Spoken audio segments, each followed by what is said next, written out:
This scene feels terrifying, not because of what happens, but because of what doesn't happen. For most of our lives, movies have taught us that when innocent people are in danger, a hero will arrive at the last possible second and save them. We expect it, we trust it. It's one of the oldest promises in storytelling. But The Boys takes that promise and completely destroys it. Today we'll find out why this scene. First, let's provide a little context. Before this moment, Homelander is presented as the world's greatest superhero. He's powerful, charismatic, respected, and adored by millions of people. To the public, he represents hope. He is the smiling face on every poster, the protector who always saves the day, the symbol that makes people feel safe. But throughout the series, small cracks begin to appear beneath that perfect image. We start seeing someone who doesn't actually care about helping people, someone obsessed with power, admiration, and control. Someone who views ordinary people less as human beings and more as an audience that exists to worship him.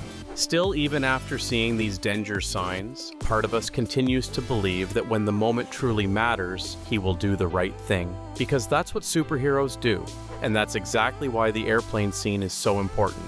A passenger plane has been hijacked. Homelander and Queen Maeve arrive to save everyone on board. At first, everything feels familiar. This is the moment we've seen hundreds of times before in superhero stories. The heroes arrive, the danger is eliminated, the passengers are saved, problem solved. Except this time, things go wrong. Homelander accidentally destroys the controls of the aircraft while dealing with the hijackers, leaving the plane unable to function properly. Suddenly, the mission changes. The challenge is no longer defeating the bad guys. The challenge is saving innocent people from a disaster that Homelander himself helped create.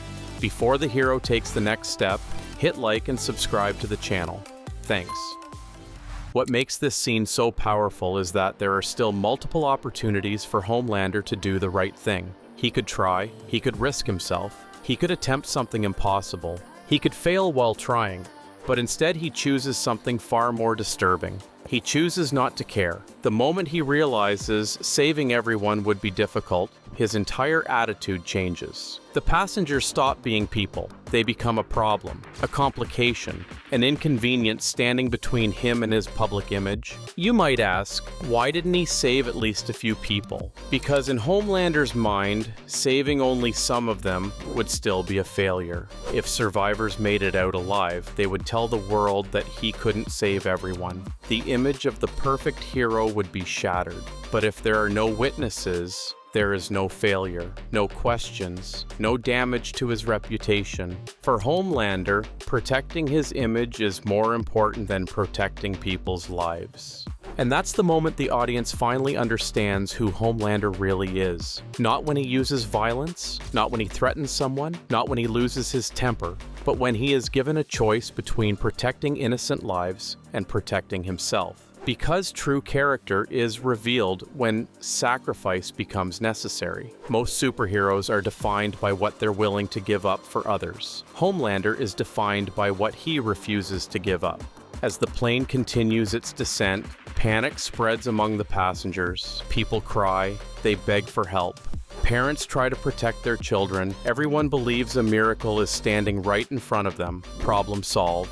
And that's what makes the scene almost unbearable to watch. Even Queen Maeve, who has spent years working alongside Homelander, seems horrified by what she's witnessing. She still believes there must be another option. There must be something they can do. Yet Homelander has already made his decision. The people on the plane are already dead in his mind. And the most terrifying part is how calmly he accepts it. There is no emotional breakdown, no dramatic speech, no moment of guilt, just cold calculation. Because the real horror of the scene isn't physical danger, it's indifference. The realization that the most powerful person in the world views human lives as disposable. The plane itself becomes symbolic.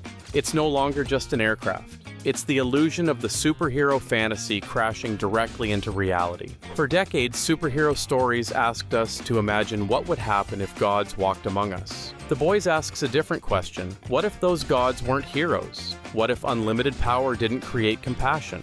What if it simply removed consequences? And nowhere is that idea explored more effectively than in this scene. The passengers never had a chance. Not because there wasn't enough power to save them, but because the person with that power simply didn't care enough to try.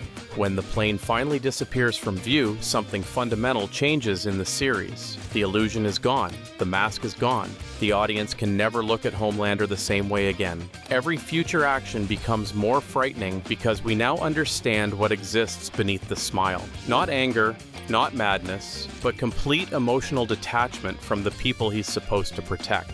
That's why this scene feels terrifying, because it forces us to confront an uncomfortable truth. The most dangerous person isn't always the one who wants to hurt others. Sometimes it's the one who simply doesn't care whether they live or die. And that's exactly why this moment stays with you for the rest of your life.